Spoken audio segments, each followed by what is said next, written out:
Hi friends, ഏവർക്കും നമസ്കാരം. Rama spiritual വേൾഡിലേക്ക് വീണ്ടും സ്വാഗതം. ഗുഡ് മോർണിംഗ് മെസ്സേജ് ആണ്. എല്ലാവർക്കും നല്ലൊരു സുപ്രഭാതം ആശംസിക്കുന്നു. എല്ലാവരും ആഗ്രഹിക്കുന്ന കാര്യങ്ങളൊക്കെ സാധിച്ചു കിട്ടട്ടെ എന്ന് പ്രാർത്ഥിക്കുന്നു. നല്ലൊരു ദിവസമാണ്. ഇടവമാസം മലയാള മാസം 1-ാം തീയതിയാണ്. ഇന്ന് വെള്ളിയാഴ്ചയാണ്. നിങ്ങളുടെ എല്ലാ ആഗ്രഹങ്ങളും സാധ്യമാകട്ടെ എന്ന് പ്രാർത്ഥിക്കുന്നു. അപ്പോൾ ഓർക്ക് ഇതൊരു ജനറൽ വീഡിയോയാണ്. ജനറൽലെസ് ആണ്, ടൈംലെസ് ആണ്. നിങ്ങളിത് എപ്പോൾ കാണാൻ തുടങ്ങുന്നു അപ്പോൾ മുതൽ നിങ്ങൾക്കിത് വാലിഡ് ആവുന്നതാണ്. നിങ്ങളുടെ സിറ്റുവേഷൻ അനുസരിച്ച് മാറ്റാവുന്ന കാര്യങ്ങൾ മാത്രം എടുക്കുക, അല്ലാത്തത് വിട്ടേക്കുക. നമുക്ക് നോക്കാം ഇന്നത്തെ സന്തോഷങ്ങൾ എന്തെല്ലാമാണ്, ഇന്നത്തെ ഗൈഡൻസ് എന്തൊക്കെയാണ് എന്ന് നമുക്ക് നോക്കാം.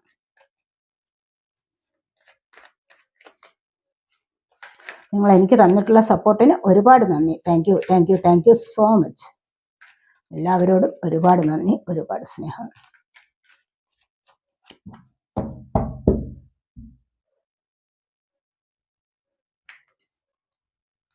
ഫസ്റ്റില് നമുക്ക് വന്നിരിക്കുന്നത് ഏസ് ഓഫ് കപ്സിന്റെ എനർജിയാണ്. അടുത്തതായിട്ട് നൈറ്റ് ഓഫ് കപ്സ് ആണ്.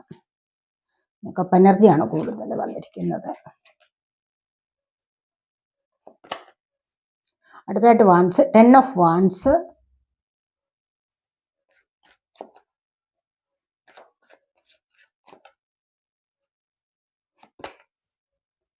Night of pentacles.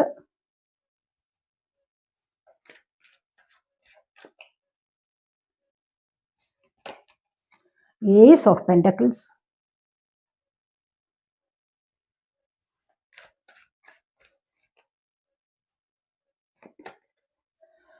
Two of swords വന്നിട്ടുണ്ട്. ക്യൂൻ ഓഫ് വാൺസ് വന്നിട്ടുണ്ട്.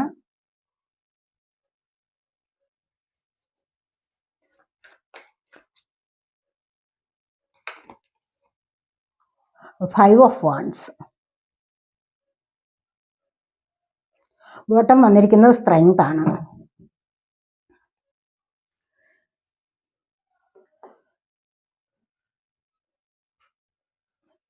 നിങ്ങൾക്ക് ഈ ഒരു സമയത്ത് നിങ്ങൾ ആഗ്രഹിക്കുന്നത് കുറച്ചുകൂടി പവർഫുൾ ആയിട്ട് മുന്നോട്ട് വരണം എന്നാണ്. നിങ്ങളിപ്പോൾ പല കാര്യങ്ങളിലും എന്തൊക്കെയോ വിഷമങ്ങൾ അനുഭവിക്കുന്നുണ്ടാവാം, അല്ലെങ്കിൽ എന്തോ ഒരു പരാജയ ഭീതി അനുഭവിക്കുന്നുണ്ടാവാം. ഇവിടെ നിന്നൊക്കെ നിങ്ങൾക്കൊരു തിരിച്ചറിവ് വരുന്നത് കൂടുതൽ സ്ട്രോങ് ആയി മുന്നോട്ട് വരണം എന്നുള്ളതിലൂടെയാണ്. അപ്പോൾ നിങ്ങളുടെ മനസ്സിൽ ആഗ്രഹിക്കുന്നുണ്ടാവാം കുറച്ചുകൂടി സ്ട്രോങ് ആയിട്ട് മുന്നോട്ട് വന്നാൽ മാത്രമേ ഞാനിപ്പോൾ വിചാരിക്കുന്ന കാര്യം സാധ്യമാകൂ എന്ന്. കുറച്ചുകൂടി സ്ട്രോങ് ആയിട്ട് നിങ്ങൾ മുന്നോട്ട് വരണമെങ്കിൽ നിങ്ങൾക്ക് ഒരുപാട് കാര്യങ്ങളെ മറികടക്കേണ്ടതായിട്ടുണ്ട്. അങ്ങനെ വന്നു കഴിഞ്ഞാൽ തീർച്ചയായിട്ടും ഏറ്റവും എത്ര വലിയ ഒബ്സ്റ്റക്കിൾസ് ആണോ നിങ്ങളുടെ മുൻപിലുള്ള ചലഞ്ചസ് ആണോ, അങ്ങനെയുള്ളതിനെല്ലാം മറികടന്ന് നിങ്ങൾക്ക് മുന്നോട്ട് വരാൻ സാധിക്കും. അതുകൊണ്ട് നിങ്ങൾ അത്തരത്തിലുള്ള പ്രയോഗങ്ങളിലൂടെ മുന്നോട്ട് വരൂ. ആ ഒരു എനർജിയെ നിങ്ങൾ ആവാഹിച്ചെടുക്കൂ, അല്ലെങ്കിൽ അതിനെ സ്വീകരിച്ചെടുക്കൂ എന്നുള്ളതാണ് ഇവിടെ വന്നിരിക്കുന്നത്. അപ്പോൾ ഇങ്ങനെയൊക്കെയുള്ള എനർജിയിലൂടെ നിങ്ങൾ കൂടുതൽ സ്ട്രോങ് ആയി, അല്ലെങ്കിൽ കൂടുതൽ നിങ്ങൾ എത്രമാത്രം നിങ്ങൾക്ക് ശക്തി പ്രാപിച്ച് മുന്നോട്ട് വരാൻ സാധിക്കുമോ, നിങ്ങൾ സ്വയം ശക്തി പ്രാപിക്കണം, സ്വയം കോൺഫിഡൻസ് ഉണ്ടാക്കിയെടുക്കണം. ആരും നിങ്ങൾക്ക് ഇതൊന്നും കൊണ്ടുതരത്തില്ല. പക്ഷെ നിങ്ങൾ സ്വയം വിചാരിച്ചാൽ മാത്രമേ നിങ്ങൾക്ക് ചില കാര്യങ്ങളിൽ മുന്നോട്ട് വരാൻ സാധിക്കുകയുള്ളൂ. പലപ്പോഴും മനസ്സ് മടിപിടിച്ചിരിക്കുമ്പോൾ ഒന്ന് വിചാരിക്കണം, ഞാനിങ്ങനെ മടിപിടിച്ചിരിക്കേണ്ട വ്യക്തിയല്ല, എന്നെ കൊണ്ട് പല കാര്യങ്ങൾക്കും കഴിവുണ്ട്, എൻ്റെ മുന്നിൽ പല പ്രശ്നങ്ങളും ഉണ്ട്, എനിക്കതിനെ അതിജീവിക്കണമെങ്കിൽ ഞാൻ ഇങ്ങനെ ഇരുന്നാൽ പറ്റില്ല, ഞാൻ ഇപ്പോൾ ഇങ്ങനെ ഇരുന്ന് കഴിഞ്ഞാൽ ഞാൻ ബാക്കിലേക്ക് പോവുകയുള്ളൂ, എനിക്ക് മുന്നോട്ട് വരാൻ പറ്റില്ല എന്ന് സ്വയം വിവേചന ശക്തി ഉണ്ടാവണം, അല്ലെങ്കിൽ സ്വയം ബുദ്ധിപൂർവം ചിന്തിക്കണം. അങ്ങനെ ചിന്തിച്ചുകൊണ്ട് മുന്നോട്ട് വരികയാണെങ്കിൽ നിങ്ങൾക്ക് എല്ലാം കൈപ്പിടിയിൽ ഒതുക്കാൻ പറ്റും എന്നുള്ളതാണ് ഇവിടെ കാണുന്നത്. നമ്മളുടെ എനർജി എന്ന് പറഞ്ഞാൽ വളരെയധികം വാല്യുവബിൾ ആണ്.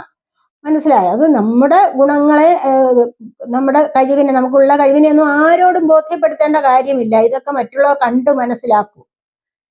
നിങ്ങൾ എങ്ങനെയാണോ മുന്നോട്ട് വരുന്നത്, നിങ്ങൾക്ക് എത്രമാത്രം കഴിവുണ്ടോ, ശക്തിയുണ്ടോ, ഇതൊക്കെ മറ്റുള്ളവർ നിങ്ങളെ കണ്ടു മനസ്സിലാക്കുന്ന കാര്യമാണ്. അല്ലാതെ എനിക്ക് അങ്ങനെ കഴിവുണ്ട്, ഇങ്ങനെ കഴിവുണ്ട് എന്നൊന്നും ആരും വീമ്പടിച്ച് മറ്റുള്ളവരെ മനസ്സിലാക്കേണ്ട യാതൊരു ആവശ്യവുമില്ല. ഇത്തരത്തിലുള്ള കഴിവിലൂടെ നിങ്ങൾക്ക് മുന്നോട്ട് വരണമെങ്കിൽ തീർച്ചയായിട്ടും നിങ്ങൾ കുറച്ചുകൂടി സ്ട്രോങ് ആവേണ്ടതായിട്ടുണ്ട്. അങ്ങനെ വന്നാൽ നിങ്ങൾക്ക് മുന്നിലുള്ള ചില തടസ്സങ്ങളെ ഒക്കെ മറികടന്ന് മുന്നോട്ട് വരാൻ സാധിക്കുമെന്നുള്ളതാണ് നമ്മൾ ഇവിടെ കാണുന്നത്. അതുപോലെ തന്നെ നമുക്ക് ഫസ്റ്റ് തന്നെ വന്നിരിക്കുന്നത് ഏസ് ഓഫ് കപ്സിന്റെ എനർജിയാണ്. നിങ്ങളുടെ ജീവിതത്തിൽ പുതിയതായിട്ട് എന്തൊക്കെയോ നിങ്ങൾക്കൊരു തുടക്കം കുറിക്കുന്നു എന്നുള്ളതാണ്. ഏസ് എന്ന് പറയുമ്പോൾ ഒരു സണ്ണിന്റെ എനർജിയാണ്. നിങ്ങൾക്ക് ഹാപ്പി ആയിട്ടുള്ളത് എന്തൊക്കെയോ നിങ്ങളുടെ ജീവിതത്തിൽ ഒരു സന്തോഷകരമായ നിമിഷങ്ങൾ, മുഹൂർത്തങ്ങളൊക്കെ വരുന്നുണ്ട്.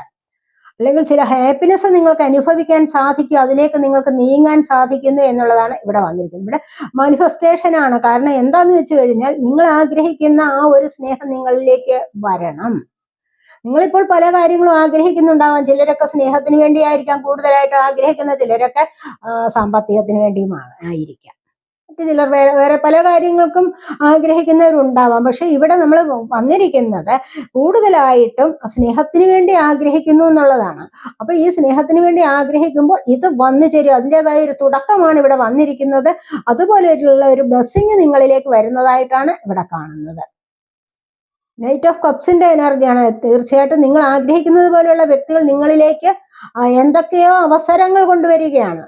ഒന്നുകിൽ സ്നേഹമാകാം, അതുമല്ല എങ്കിൽ മറ്റെന്തെങ്കിലും അവസരങ്ങളാവാം. കപ്പ് കണ്ടതുകൊണ്ട് ഒരു സ്നേഹമാണെന്ന് മാത്രം അതിനർത്ഥമില്ല, മറ്റു പല കാര്യങ്ങളും ഉണ്ടാകാം. മനസ്സിലായോ? അപ്പൊ അങ്ങനെ നിങ്ങൾ ഇമോഷണലി വീക്കായിട്ടുള്ള കാര്യങ്ങൾ, അല്ലെങ്കിൽ ഇമോഷണലി ഹൈ ഇമോഷൻസിൽ ഇരിക്കുന്ന എനർജി ആണെങ്കിൽ അത് എന്തിനെങ്കിലും ഒക്കെ നിങ്ങൾ കൊടുക്കുന്നുണ്ടായിരിക്കും ആ എനർജി. മനസ്സിലായോ? അപ്പൊ അങ്ങനെയൊക്കെയുള്ള ചില സാഹചര്യങ്ങൾ നിങ്ങളിലേക്ക് അടുത്തു വരും. ഇത് ദൂരെ നിന്ന് നിങ്ങളിലേക്ക് നല്ല ഡിവൈൻ സപ്പോർട്ട് വരുന്നതായിട്ടാണ് ഇവിടെ കാണുന്നത്. ഒന്നുകിൽ നിങ്ങളോട് ആരോ ഇമോഷണലി അറ്റാച്ച്മെന്റ് ഉള്ള ഏതോ ഒരു വ്യക്തി നിങ്ങളോട് എന്തെങ്കിലും പറയാൻ വരികയാവാം. അതുമല്ല എങ്കിൽ നിങ്ങൾക്കൊരു മെസ്സേജ് കൊണ്ടുവരികയാവാം. ഇനി അതുമല്ല എങ്കിൽ നിങ്ങളോട് എന്തെങ്കിലും കാര്യങ്ങൾ പറയാനായിട്ട് അടുത്തു വരുന്നതാവാം.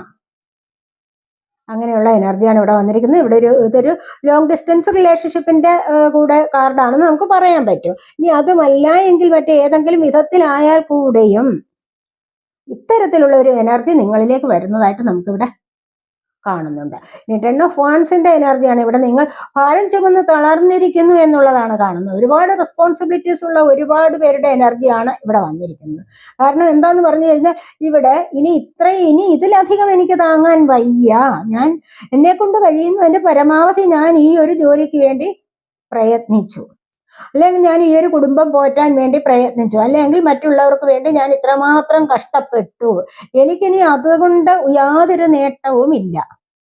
നമ്മളിവിടെ ആർക്ക് വേണ്ടി എങ്കിലും ഒക്കെ കഷ്ടപ്പെടും, പക്ഷെ അതിൽ നിന്ന് നമുക്ക് ഒരു പ്രയോജനവും ലഭിക്കില്ല.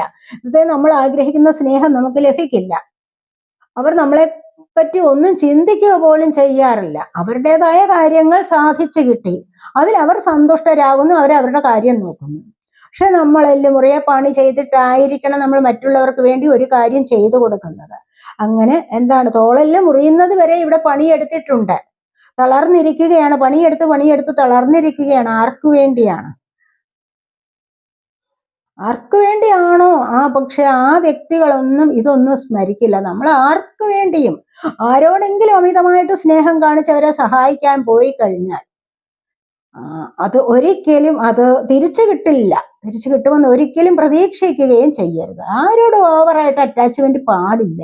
അത് നിങ്ങളെ വീണ്ടും സങ്കടത്തിലാഴ്ത്തുകയേ ചെയ്യുകയുള്ളൂ. ഒരുപാട് നമ്മൾ സ്നേഹിക്കാൻ പോകും ചില വ്യക്തികളെയൊക്കെ. എന്തിന്?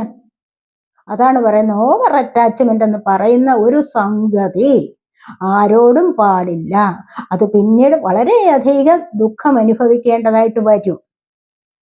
ചെമ്പിലയിലെ വെള്ളം പോലെ ആവണം സ്നേഹമെന്നാണ് പറയുന്നത്. ചെമ്പിലയിൽ വെള്ളം എങ്ങനെയാണ്? ഉരുണ്ട് കിടക്കും, അങ്ങോട്ട് അത് പറ്റിപ്പിടിക്കുകയില്ല, ലയിക്കുന്നില്ല അതിലോട്ട് എന്ന് പറയുന്നത് പോലെ മതി. അങ്ങനെയാണെങ്കിൽ ആർക്കും വിഷമിക്കേണ്ട യാതൊരു ആവശ്യവും വരുന്നില്ല. ആരെ കൊണ്ട് കഴിയും അങ്ങനെയൊക്കെ പോകാനല്ലേ? പക്ഷെ എന്നിരുന്നാൽ കൂടി കുറച്ചൊക്കെ സൂക്ഷിച്ചും കണ്ടും മുന്നോട്ട് പോയാൽ നിങ്ങൾക്ക് തന്നെ വലിയ വലിയ അപകടങ്ങളിൽ നിന്ന് രക്ഷപ്പെടാൻ സാധിക്കും. അതാണ് ഇവിടെ പറയുന്നത്. ഇവിടെ പുതിയൊരു തുടക്കത്തിലേക്ക് പോകാം. ഇവിടെ നൈറ്റ് ഓഫ് പെന്റക്കിൾസിന്റെ എനർജിയാണ് ഇവിടെ വന്നിരിക്കുന്നത്. ഇവിടെ ആരൊക്കെയോ വിദേശത്ത് പോയി പഠിക്കാനോ അവിടെ നിന്ന് മണി ഏൺ ചെയ്യാനോ ശ്രമിക്കുന്നുണ്ട്. ഇവിടെ കണ്ടില്ല, ഇവിടെ സാമ്പത്തികം നിങ്ങളിലേക്ക് വരുന്ന എനർജിയാണ്. അടുത്തതായിട്ട് ഏസ് ഓഫ് പെന്റക്കിൾസ് ഒരു തുടക്കം വരുന്നുണ്ട്. ഇവിടെ അതുപോലെ തന്നെ എന്തൊക്കെയോ പഠിക്കാനും പഠിച്ചുകൊണ്ട് മണി ഏൺ ചെയ്യാനുമുള്ള ആഗ്രഹമുണ്ട്. പക്ഷെ അതല്ല എങ്കിൽ ചിലപ്പോൾ നിങ്ങളിലേക്ക് നേരത്തെ ഏതെങ്കിലും തരത്തിലുള്ള സാമ്പത്തികമായ ഒരു വരുമാനം ഉണ്ടായിരുന്നു, പക്ഷെ അത് ഇടയ്ക്ക് വെച്ച് സ്റ്റക്കായി. ഇവിടെ നിന്നിരിക്കുകയാണ്, കുതിര ഇവിടെ നിൽക്കുകയാണ് ചെയ്യുന്നത്, കണ്ടില്ലേ? അപ്പോൾ ഈ സാമ്പത്തിക വരുമാനം നിങ്ങൾക്ക് ഇവിടെ സ്റ്റക്ക് ആയതുപോലെയാണ് കാണുന്നത്. നിങ്ങൾക്ക് ഏതെങ്കിലും ബിസിനസ് കാര്യങ്ങളിലോ അല്ലെങ്കിൽ വിദേശത്ത് നിന്ന് നിങ്ങൾക്ക് സാമ്പത്തികം വന്നിട്ടുണ്ടാവും, മറ്റേതെങ്കിലും നാട്ടിൽ നിന്നുമൊക്കെ. പക്ഷെ അതിനിപ്പോൾ കുറച്ചൊരു തടസ്സം വന്നിരിക്കുന്നു എന്നുള്ളതാണ് ഇവിടെ കാണുന്നത്. പക്ഷെ അതിന് നിങ്ങൾ വിഷമിക്കേണ്ട കാര്യമില്ല. ഇവിടെ ഏസ് ഓഫ് പെന്റക്കിൾസ് വീണ്ടും വന്നിട്ടുണ്ട്. കാരണം എന്താന്ന് വെച്ച് കഴിഞ്ഞാൽ ഇവിടെ സാമ്പത്തികത്തിന്റെ ഒരു തുടക്കം നിങ്ങളിലേക്ക് വരുന്നു. പലർക്കും പുതിയ ജോലിയാവാം, അതുമല്ല എങ്കിൽ എവിടെ നിന്നെങ്കിലുമൊക്കെ സാമ്പത്തികപരമായ മറ്റു വഴികൾ നിങ്ങളിലേക്ക് വരുന്നതായിട്ടും കാണുന്നുണ്ട്. ഏതെങ്കിലും വഴി നിമിത്തം, ഏതെങ്കിലും ചെറിയ ചെറിയ ബിസിനസ്സുകൾ നിമിത്തം നിങ്ങൾക്ക് മണി ഏൺ ചെയ്യാൻ പറ്റും. നിങ്ങൾ വിചാരിക്കുന്നതിലപ്പുറത്തായിട്ട് സാമ്പത്തിക സ്രോതസ്സുകൾ നിങ്ങളിലേക്ക് വരാനുള്ള സാധ്യതയുണ്ട്. ഇനി അതുമല്ല എങ്കിൽ മറ്റ് കിട്ടാതിരുന്നത് ചിലപ്പോൾ കിട്ടാം. ഏതെങ്കിലും വിധത്തിൽ നിങ്ങൾ ലോൺ എടുക്കാം, അല്ല എങ്കിൽ നിങ്ങൾക്ക് ചിട്ടിയാവാം, ലോട്ടറി ആവാം, അങ്ങനെയൊക്കെ. ചിലപ്പോൾ ലോട്ടറി അടിക്കാമല്ലോ. ലോട്ടറി ഏത് വിധത്തിലും ചെറുതാവാം, വലുതാവാം, അങ്ങനെയൊക്കെ ആവാം. ഏത് വിധത്തിലായാലും നിങ്ങളിലേക്ക് ഇവിടെ സാമ്പത്തികം വരുന്നു എന്നുള്ളതാണ് കാണുന്നത്. അല്ല എങ്കിൽ ഒരു നല്ല ജോലി ലഭിക്കുന്നതായിട്ടും കാണുന്നുണ്ട്. പുതിയൊരു തുടക്കമാണ്. നമുക്ക് ഫസ്റ്റ് തന്നെ വന്നിരിക്കുന്നത് ഏസ് ഓഫ് കപ്സ്, പിന്നീട് ഏസ് ഓഫ് പെന്റക്കിൾസ്. രണ്ടിന്റെയും തുടക്കം നിങ്ങളിലേക്ക് വരുന്നുണ്ട്. അപ്പൊ ഇത് രണ്ടും കൂടി ആകുമ്പോൾ ഒത്തിരി സന്തോഷത്തിൻ്റെതായ എനർജിയാണ് ഇവിടെ വന്നിരിക്കുന്നത്. മനസ്സിലായോ? അപ്പോൾ pentacle earth sign, Taurus, Virgo, Capricorn എനർജിയാണ്. നിങ്ങൾക്കൊരു സ്ഥിരത നൽകുന്ന എനർജിയാണ് പെന്റക്കിളിന്റെ എനർജി എന്ന് പറയുന്നത്. സ്റ്റെബിലിറ്റി തരുന്നതാണ്. നിങ്ങൾക്ക് സ്റ്റേബിളായിട്ട് നിൽക്കാൻ പറ്റും, പല കാര്യങ്ങളിലും ഉറച്ചു നിൽക്കാൻ പറ്റും. നിങ്ങൾക്ക് സാമ്പത്തികമുണ്ടെങ്കിൽ ഒരുപാട് കാര്യങ്ങൾ നിങ്ങളുടെ ജീവിതത്തിൽ സാധ്യമാകുന്നതാണ്. അതുപോലെ ഈ ഒരു എനർജി നിങ്ങളിലേക്ക് വരുന്നുണ്ട് എന്നാണ് കാണുന്നത്. സാമ്പത്തികം കൊണ്ട് ഒരു വ്യക്തി വരുന്നുണ്ട്. ചുറ്റിനും ഒരുപാട് അബണ്ടൻസ് കാണുന്നുണ്ട്, സമൃദ്ധി കൂടെ ഉണ്ട് ഇവിടെ. മനസ്സിലായോ? അപ്പൊ ഇതിൻ്റെതായ ഒരു സമൃദ്ധി ഉണ്ട് നിങ്ങൾക്കെന്നാണ് ഇവിടെ നമുക്ക് കാണാൻ കഴിയുന്നത്. ഇവിടെ 2 ഓഫ് സോഡിന്റെ എനർജിയാണ്. എന്താ ചെയ്യേണ്ട? ചില സാഹചര്യങ്ങളിൽ എന്ത് വേണമെന്ന് അറിഞ്ഞുകൂടാതെ മനസ്സ് കുഴങ്ങുമല്ലാതെ. അത് എന്താന്ന് വെച്ച് കഴിഞ്ഞാൽ റിയാലിറ്റിയിലേക്ക് വരാൻ പറ്റുന്നില്ല. കാര്യങ്ങളുടെ യാഥാർത്ഥ്യത്തെ മനസ്സിലാക്കാനുള്ള കഴിവ് കിട്ടുന്നില്ല. അതെന്ന് പറഞ്ഞു കഴിഞ്ഞാൽ കൂടുതൽ ഇമോഷൻസിൽ മുങ്ങിപ്പോവുകയാണ് ചെയ്യുന്നത്. അങ്ങനെ വികാരങ്ങൾക്ക് അടിമപ്പെട്ട് കഴിഞ്ഞാൽ വിവേചന ബുദ്ധി ഉണ്ടാവുന്നില്ല, തിരിച്ചറിയാനുള്ള ബുദ്ധി കിട്ടത്തില്ല, അറിവ് കിട്ടുന്നില്ല. മനസ്സിലായ കാര്യം? മറ്റ് പല പ്രശ്നങ്ങളിൽ കണ്ണു കാണാതെ ഇരിക്കുകയാണ്. എങ്ങനെയൊന്ന് രക്ഷപ്പെടണം, എങ്ങനെ മുന്നോട്ട് വരും, ഒരുപാട് പ്രശ്നങ്ങളിൽ അകപ്പെട്ടിരിക്കുന്നു. അപ്പൊ ആ പ്രശ്നങ്ങളുടെ യാഥാർത്ഥ്യത്തെ മനസ്സിലാക്കി ഇതിനെന്താണ് ഒരു സൊല്യൂഷൻ, മുന്നോട്ട് വരേണ്ടത് എന്ന് മനസ്സിലാക്കി കഴിഞ്ഞാൽ ഈസി ആയിട്ട് മുന്നോട്ട് വരാൻ പറ്റും. മനസ്സിലായോ? അപ്പോൾ അതിന്റെ റിയാലിറ്റിയിലേക്ക് വരൂ എന്നുള്ളതാണ് നമുക്ക് ഇവിടെ പറയാൻ പറ്റുന്നത്. അപ്പോൾ ഇവിടെ അടുത്തതായിട്ട് വന്നിരിക്കുന്നത് ക്യൂൻ ഓഫ് വാൺസിന്റെ എനർജിയാണ്. നിങ്ങൾക്ക് ഈ ഒരു സമയത്ത് കൂടുതലായിട്ട് പോസിറ്റീവായിട്ട് മുന്നോട്ട് വരാൻ സാധിക്കുന്നത്. കാരണം എന്താണെന്ന് വെച്ച് കഴിഞ്ഞാൽ നിങ്ങളിലേക്ക് എന്തെങ്കിലും നിങ്ങൾക്ക് ഇപ്പോൾ സ്വാതന്ത്ര്യമായിട്ട് പെരുമാറാൻ, അല്ലെങ്കിൽ നിങ്ങൾക്കൊരു ഫ്രീഡം കിട്ടുന്ന ഒരു എനർജിയിലേക്ക് വരാൻ കഴിയുന്നു. ഇവിടെ നിങ്ങളുടെ ആവേശം കത്തുന്നുണ്ട്. ആവേശം കത്തുക എന്ന് പറയുമ്പോൾ എന്താണ്? ഉള്ളിലുള്ള ആഗ്രഹങ്ങളെ നിങ്ങൾ ഇവിടെ ജ്വലിപ്പിക്കുകയാണ് ചെയ്യുന്നത്. അത് നേടിയെടുത്തിട്ടുണ്ട് നിങ്ങൾ, അല്ലെങ്കിൽ നേടിയെടുക്കാൻ നിങ്ങൾ ശ്രമിക്കുന്നുണ്ട്, അതിലേക്ക് വരികയാണ് ഇവിടെ ചെയ്യുന്നത്. അങ്ങനെ നേടിയെടുത്തു കഴിഞ്ഞാൽ തീർച്ചയായിട്ടും ഒരുപാട് പേർ നിങ്ങളോടൊപ്പം തന്നെ ഉണ്ടാവും. ക്യൂനല്ലേ, മഹാറാണിയാണ്. മഹാറാണിയുടെ എനർജി എന്ന് പറയുമ്പോൾ ഹൈ എനർജിയാണ്. മനസ്സിലായ? ആ എനർജിയിലേക്ക് സാധാരണ ഒരു വ്യക്തിക്ക് പൊരുതാൻ പറ്റില്ല, പൊരുതി നേടാൻ പറ്റില്ല. അവരെ റെസ്പെക്ട് ചെയ്തിരിക്കാനേ പറ്റൂ, അല്ലെങ്കിൽ അവരോട് ആകർഷിച്ച് മുന്നോട്ട് പോകാം, അവരുടെ അഡ്വൈസ് കേൾക്കാം, ഗൈഡൻസ് കേൾക്കാം അവരിൽ നിന്ന്. അവർ പറയുന്നത് എന്താണെന്ന് വെച്ച് കഴിഞ്ഞാൽ അതനുസരിച്ച് മുന്നോട്ട് പോകാം എന്ന് പറയുന്നത് പോലെ ഇത്തരത്തിലുള്ള ഒരു എനർജിയിലേക്ക് നിങ്ങൾക്ക് മുന്നോട്ട് നീങ്ങാൻ സാധിക്കുന്നു എന്നുള്ളതാണ് ഇവിടെ കാണുന്നത്. അപ്പോൾ ഈ ഒരു എനർജി എന്ന് പറഞ്ഞാൽ വളരെയധികം പോസിറ്റീവായിട്ടുള്ള എനർജിയാണ്. ചിലപ്പോഴൊക്കെ നിങ്ങൾക്ക് ജോലി ലഭിക്കാനുള്ള എനർജി ഉണ്ടാവാം, എന്തെങ്കിലും ഒരു കാര്യത്തിന് തുടക്കം കുറിക്കാം. ഇവിടെ വളരെയധികം ആവേശത്തോടുകൂടി നിങ്ങൾ അതിയായി ആഗ്രഹിച്ചിരുന്ന ഒരു കാര്യം അപ്രതീക്ഷിതമായി നിങ്ങൾക്കിവിടെ സാധിക്കും എന്നുള്ളതാണ് കാണുന്നത്. ഇതുവഴി മറ്റുള്ളവർ നിങ്ങളിലേക്ക് അടുത്തുകൂടുന്ന എനർജിയാണ്. ഒരുപാട് സന്തോഷത്തിൻ്റെതായ എനർജിയാണ്. ഒത്തിരി നേതൃത്വം വഹിക്കാൻ കഴിയുന്ന എനർജി, മറ്റുള്ളവരുടെ മുൻപിൽ നിന്ന് അവരെ നയിക്കാനുള്ള ഒരു ശേഷിയും കഴിവും ഒക്കെ നിങ്ങൾക്ക് ലഭിക്കുന്നു എന്നുള്ളതാണ് ഇവിടെ എന്ന് പറഞ്ഞു കഴിഞ്ഞാൽ. സെൽഫ് ലവ് ചെയ്യുന്ന ആൾക്കാരായിരിക്കാം നിങ്ങൾ, ഒരു നല്ലതുപോലെ ഒരുങ്ങി നടക്കുന്ന ആൾക്കാരായിരിക്കാം, അല്ലെങ്കിൽ ബ്യൂട്ടി കോൺഷ്യസ് ആവാം. യങ് ആവാം. മനസ്സിലായോ? അതേപോലെ നിങ്ങൾക്ക് എഡ്യൂക്കേറ്റഡ് ആവാം. ഇങ്ങനെയുള്ള ഈ കഴിവുകളിലൂടെ നിങ്ങൾ ഉയർന്ന ഒരു പദവിയിലേക്ക് പോകുന്നു, അല്ലെങ്കിൽ ആ ഒരു പദവിയിൽ എത്തിച്ചേർന്നിരിക്കുന്നു എന്നുള്ളതാണ് ഇവിടെ നമ്മൾ കാണുന്നത്. അല്ലെങ്കിൽ നിങ്ങൾ ആരെങ്കിലുമൊക്കെ ഏതെങ്കിലും ഓഫീസിൽ വർക്ക് ചെയ്യുന്ന വ്യക്തിയാവാം. മറ്റുള്ളവർക്ക് നിങ്ങളെ അനുസരിക്കേണ്ട ആവശ്യം ഉണ്ടായിരിക്കാം. നിങ്ങൾ പറയുന്ന പോലെ ആയിരിക്കാം കാര്യങ്ങൾ മുന്നോട്ട് പോകുന്നത്. അവിടെ ഒരു നേതൃത്വ പാഠവുമുള്ള ഒരു ഫെമിനിൻ എനർജി ആണെന്നാണ് ഇവിടെ കാണുന്നത്. അപ്പോൾ അടുത്തായിട്ട് വന്നിരിക്കുന്നത് 5 ഓഫ് വാൻസിന്റെ എനർജിയാണ്. ഇവിടെ ആരൊക്കെയോ എന്തൊക്കെയോ ഏടാകൂടത്തിൽ പെട്ടിരിക്കുകയാണ്. രക്ഷപ്പെടാൻ പറ്റാത്ത ചില പ്രതിസന്ധികളിൽ പെട്ടിരിക്കുന്നു എന്നുള്ളതാണ് ഇവിടെ കാണുന്നത്. ഇവിടെ നിന്ന് മുന്നോട്ട് വരാൻ വേണ്ടി ശ്രമിച്ചുകൊണ്ടേയിരിക്കുന്നു എന്നുള്ളത് കാണുന്നുണ്ട്. അപ്പോൾ ഇവിടെ നിങ്ങളിൽ വന്നു ചേർന്ന പ്രശ്നങ്ങളിൽ നിന്ന് നിങ്ങൾ പുറത്തു കടക്കാൻ ആഗ്രഹിക്കുന്നുണ്ട് ഇവിടെ. അപ്പോൾ ഇവിടെ പുറത്ത് കടക്കുക എന്നുള്ളതാണ് ഇവിടുത്തെ ആവശ്യം. തീർച്ചയായിട്ടും നിങ്ങളത് പുറത്ത് കടക്കും. എന്താണെന്ന് വെച്ച് കഴിഞ്ഞാൽ അതിനുള്ള ഒരു ആവേശം നിങ്ങൾക്കുണ്ട് എന്നുള്ളത് ഇവിടെ നമ്മൾ കാണുന്നുണ്ട്.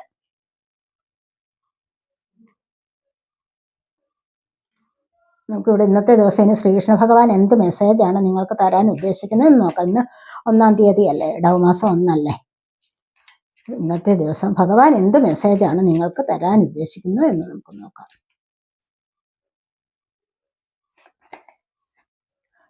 ടൈം ടു റിലാക്സ് എന്നാണ് പറയുന്നത്. Relax, do not hurry, you are watched over and will be looked after. നിങ്ങൾ എന്തോ പറഞ്ഞു കഴിഞ്ഞാൽ നിങ്ങൾ ഒരു കാര്യത്തിനും ധൃതി പിടിക്കാൻ പാടില്ല. ഒന്ന് റിലാക്സ് ചെയ്യൂ എന്നാണ് പറയുന്നത്. മനസ്സിലായി? എന്തെങ്കിലും ഒരു കാര്യം ചെയ്തു, നിങ്ങൾ അവിടെ ധൃതി പിടിച്ചിരുന്നിട്ട് ഒന്നും ധൃതി പിടിച്ച് എനിക്കത് സാധിക്കണം എന്ന് വിചാരിച്ചിട്ട് ഒരു രക്ഷയുമില്ല. അതുപോലെ തന്നെ നിങ്ങൾ എന്താണ് ചെയ്യേണ്ടതെന്ന് വെച്ച് കഴിഞ്ഞാൽ അല്പം ഒന്ന് ക്ഷമയോടുകൂടി വെയിറ്റ് ചെയ്യേണ്ടത് അത്യാവശ്യമാണ്. തിരക്ക് കൂട്ടാൻ പാടില്ല ഒന്നിനും. അവിടെ ദൈവാനുഗ്രഹം നമ്മളിലേക്ക് വരില്ല. സമാധാനത്തോടും ബുദ്ധിയോടും കൂടി ആലോചിച്ച് മുന്നോട്ട് വരികയാണ് എല്ലാ കാര്യങ്ങൾക്കും വേണ്ടത്. അതുപോലെ തന്നെ നിങ്ങൾ കുറേ ജോലി ചെയ്തിട്ട് ഒന്ന് റിലാക്സ് ആവേണ്ടതായ അത്യാവശ്യവുമുണ്ട്. ഒന്ന് റിലാക്സ് ആവണം. അല്ലാതെ ധൃതി പിടിച്ച ഓരോ കാര്യങ്ങളും വെപ്രാളപ്പെട്ട് ചെയ്ത് മുന്നോട്ട് പോകാൻ പാടില്ല. കുറച്ചൊന്ന് ഇടയ്ക്കൊന്ന് വിശ്രമിക്കണം. ഒന്ന് ശ്വാസം ഒന്ന് എടുക്കുക, ഒന്ന് ബ്രീത്ത് ഇൻ ബ്രീത്ത് ഔട്ട് ചെയ്യുക. മനസ്സിലായോ? അതൊക്കെ ഇടയ്ക്കിടയ്ക്ക് ചെയ്യേണ്ട കാര്യങ്ങളാണെന്നാണ് ഭഗവാൻ ഇവിടെ പറയുന്നത്. അപ്പോൾ റിലാക്സ് ചെയ്യാനും കൂടെ സമയമെടുക്കൂ എന്നുള്ളതാണ്.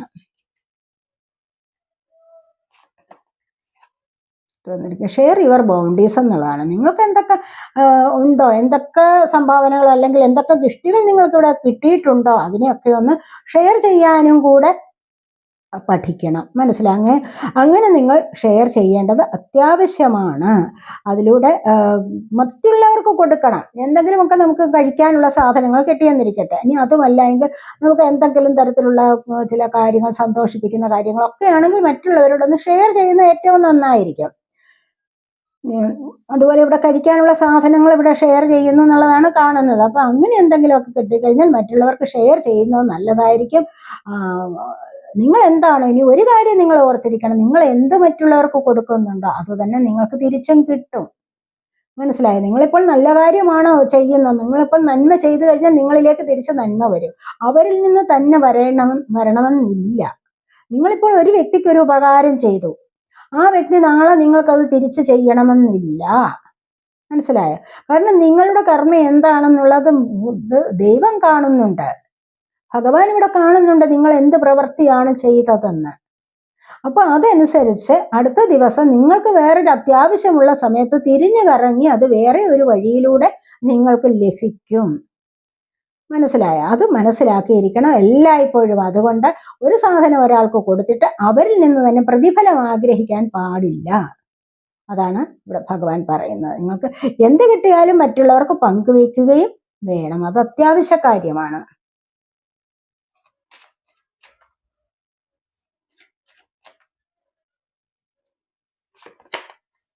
അടുത്തായിട്ട് വന്നിരിക്കുന്നത് ഡെത്താണ്. ഡെത്ത് എന്ന് പറയുമ്പോൾ കണ്ടില്ലേ, ഇവിടെ നിങ്ങൾക്ക് തീർച്ചയായിട്ടും every situation painful or joys is well written for us. നിങ്ങൾക്ക് വേണ്ടി എഴുതി വെച്ചിരിക്കുകയാണ് ഓരോരോ സംഭവങ്ങളും. നിങ്ങളുടെ ജീവിതത്തിലെ ഓരോ സംഭവങ്ങളും സന്തോഷമാണോ ദുഃഖമാണോ ഇതൊക്കെ നിങ്ങളുടെ തലയിൽ എഴുതി വെച്ചിട്ടുണ്ട്. അല്ലെങ്കിൽ നിങ്ങൾക്ക് വേണ്ടി ഇത് എഴുതപ്പെട്ടതാണ്. അതുകൊണ്ട് see it as an observer and not as a participant. ഇതിലെ ഒരു ഒബ്സർവർ എന്നുള്ള നിലയിൽ നിങ്ങൾ നോക്കിക്കണ്ടാൽ മാത്രം മതി, അതിൻ്റെ പങ്കാളിയാവണ്ട. മനസ്സിലായി? അതിൽ പങ്കുകൊള്ളണ്ട. നിങ്ങളൊരു നിരീക്ഷകനായിട്ട് മാത്രം, ഒബ്സർവറായിട്ട് ഇരുന്നാൽ മാത്രം മതി എന്നാണ് ഭഗവാൻ ഇവിടെ പറയുന്നത്. Focus on the totality of your eternal journey, treat joy and sorrow in the same way. Death എൻ്റെ നിങ്ങൾക്ക് എന്താണോ ചെയ്യേണ്ടത് അത് നിങ്ങളുടെ അതേ വഴിയിലൂടെ തിരികെ വരുന്നുണ്ട്. എന്ന് വെച്ച് കഴിഞ്ഞാൽ എന്താണ്, നിങ്ങൾക്ക് ഒരു ഡെത്ത് സംഭവിക്കുന്ന, ഒരു എൻഡ് വരുന്നുണ്ട്, ഒരു പുതിയ തുടക്കവും വരുന്നുണ്ട്. മനസ്സിലായി? നിങ്ങളുടെ ജീവിതത്തിൽ എല്ലാം സംഭവിക്കും, നല്ലതും സംഭവിക്കും, മോശമായതും സംഭവിക്കും. പക്ഷെ ഏറ്റവും വലിയ കാര്യങ്ങൾ എവിടെ സംഭവിക്കുന്നുണ്ടോ അവിടെ നിന്ന് നിങ്ങൾക്ക് പുതിയൊരു ജനനവും സംഭവിക്കും, പുതിയൊരു റീബർത്ത് ഉണ്ടാവും. ഡെത്ത് സംഭവിച്ചു പോയോ, അല്ലെങ്കിൽ എന്തിനെങ്കിലും കാര്യത്തിന് ഒരു എൻഡ് ഉണ്ടായിട്ടുണ്ടോ, അവിടെ ഒരു സ്റ്റാർട്ടിങ്ങും ഉണ്ടാവും. അതുകൊണ്ട് അതിൽ വിഷമിക്കേണ്ട കാര്യമില്ല എന്നാണ് പറയുന്നത്. ഇനി നിങ്ങളെ ഏതെങ്കിലും ശത്രു തകർക്കാൻ വന്നോ, അവിടെയും നിങ്ങൾ വിഷമിക്കേണ്ട. കാരണം ആ ഒരു ശത്രു നിമിത്തം നിങ്ങൾ ഒരുപാട് വളരാൻ പോകുന്നു. ആ ശത്രുവാണ് പിന്നീട് നിങ്ങളുടെ വളർച്ചയ്ക്ക് കാരണമാകുന്നത്. മനസ്സിലായി? അതുകൊണ്ട് ഒരു കാരണവശാലും നിങ്ങൾ വിഷമിക്കേണ്ട ആവശ്യമില്ല എന്നുള്ളതാണ് ഭഗവാൻ പറയുന്നത്. ഇവിടെ ബോട്ടം വന്നിരിക്കുന്നത് പ്യൂരിറ്റിയാണ്. Purity in deeds and words is rewarded. Purity എന്ന് പറഞ്ഞു കഴിഞ്ഞാൽ എന്താണ്, നിങ്ങളുടെ ഹൃദയത്തിന്റെ ശുദ്ധി, നല്ല വാക്കുകളും. മനസ്സിലായ? ശുദ്ധമായ ഹൃദയത്തിൽ നിന്നുള്ള നല്ല വാക്കുകൾ എല്ലായ്പ്പോഴും പ്രതിഫലം ഇച്ഛിക്കുന്ന ഒന്ന് തന്നെയാണെന്ന്. അതിനൊക്കെ എല്ലായ്പ്പോഴും നമുക്കൊരു ഗിഫ്റ്റ് ലഭിക്കും, അതിന്റെ പ്രതിഫലം നമുക്ക് ലഭിക്കും. നമ്മൾ ചെയ്യുന്ന പ്രവൃത്തിക്ക് എന്തായാലും ലഭിക്കും, ലഭിക്കാതിരിക്കില്ല. ഇന്നല്ലെങ്കിൽ നാളെ, ഇന്ന് ലഭിക്കണമെന്നില്ല, നാളെ ഒരു സമയത്ത് നമുക്ക് ലഭിക്കാം.